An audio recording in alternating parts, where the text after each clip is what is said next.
But Congress is considering pulling the plug on the James Webb Space Telescope, which is the successor. Don't get me started. No, I want to get you started. This is the successor to the Hubble, and they say it can peer into the universe and maybe see the moment when the universe was born. I don't even know how that happens. But it costs $6.8 billion, which, by the way, the same amount that it cost to be in Afghanistan for 1 month. So either way, we're sinking money into a black hole. But they're thinking of pulling the plug on this, and it just says to me, you know, why can't we, and I'm not usually a big supporter of these kind of things, but compared to Afghanistan, compared to the tax cuts for the billionaires, compared to it seems like we won't do anything that's for the public good. Well, first of all, let's clarify what the NASA budget is. Do you realize that the $850 billion what was it, with the banks? TARP. Yes. Bailout. The bailout, the bank bailout. That sum of money could reach Venus.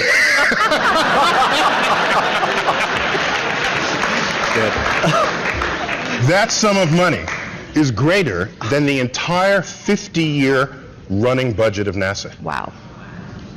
And so when someone says we don't have enough money for this space probe, I'm asking, no, it's not that you don't have enough money. It's that the distribution of money that you're spending is warped in some way, that you are removing the only thing that gives people something to dream about tomorrow. Do you remember the 60s? You remember the 60s and 70s?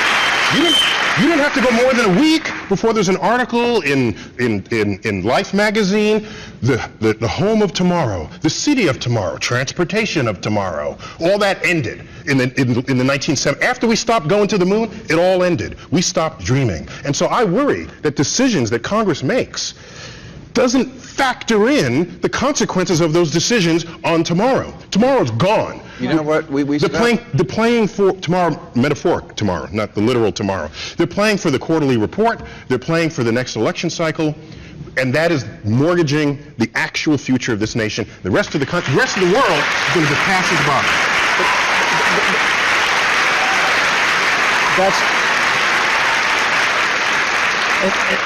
And that's the type of government investment that does have the multiplier effect. I mean, look, you just had a stimulus that didn't include it, and I think there were some management issues too. But you also had the TARP. So my point is that, yes, that's the type of program that we have historically have been a capital investment and had a multiplier effect. That's not what we're seeing today, and the reason is that we've, no offense, pissed away so much money in these stimulus packages. And by the way, there was cost overruns. That's not a, right. And that's bad. But if there's a cost overrun on anything in this world, should we be surprised it comes about on something that you've never done before?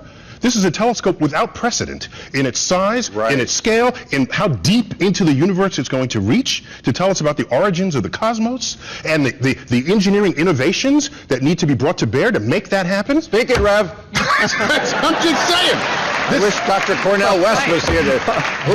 Brother Neil. This is the America I grew up in. Hallelujah. And it's the America I want to hand to my kids. But see, this is what we need, because we need a preacher of science, because like this is the week, I guess is it tomorrow that Rick Perry's Christachella down there in Houston?